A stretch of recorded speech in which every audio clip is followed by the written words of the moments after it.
জাহান্নামের স্তর হলো 7টা। এই 7টার মধ্যে একটার নাম হলো সাকর। এই সাকর নামে জাহান্নামে যারা যাবে তাদেরকে প্রশ্ন করা হবে, ও জাহান্নামীরা কেন এই জাহান্নামে আসলে?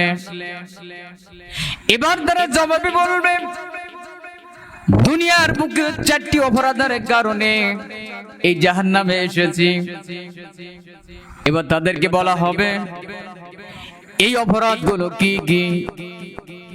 এবার তারা জবাব দেবে, কোরআনুল কারীম থেকে নকল করে তারা বলবে, 1 নম্বর অপরাধটা হলো ক্বালু লাম নাকু মিনাল মুসাল্লিন। 1 নম্বর অপরাধ, আমরা নামাজি ছিলাম না।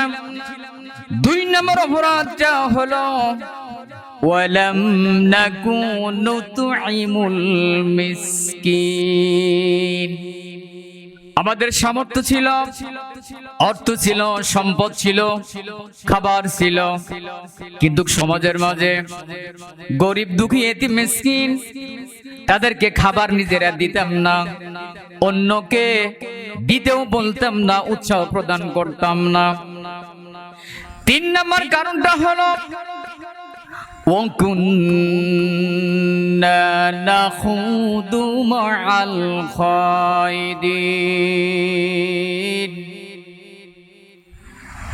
মানুষের অশ্লীল বেহায়াপনা, অপ্রয়োজনীয় অপপ্রচার, কুৎসা রচনা, পশ্চাৎচাপন, নিন্দা করত, তাদেরকে আমরা নিষেধ করতাম না, বরং তাদের সাথে মিশে একাকার হয়ে আমরাও অপ্রয়োজনীয় অশ্লীল কথাবার্তা বলতাম।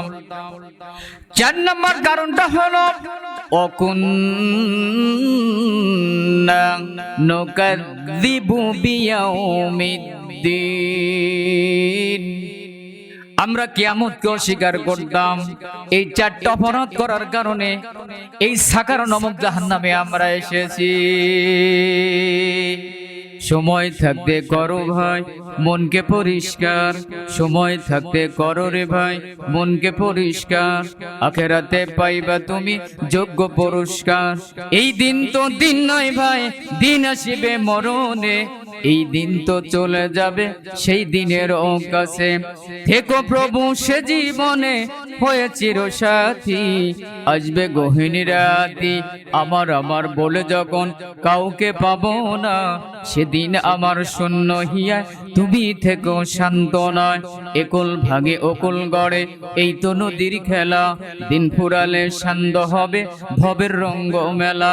তবে কেন এই দুনিয়ায়, তবে কেন এই দুনিয়ায় দেখো মিছে স্বপন, চিন্তা ভাবনা করে দেখো পৃথিবীতে কেহে কার আপন, চিন্তা ভাবনা করে দেখো পৃথিবীতে কেহে কার আপন।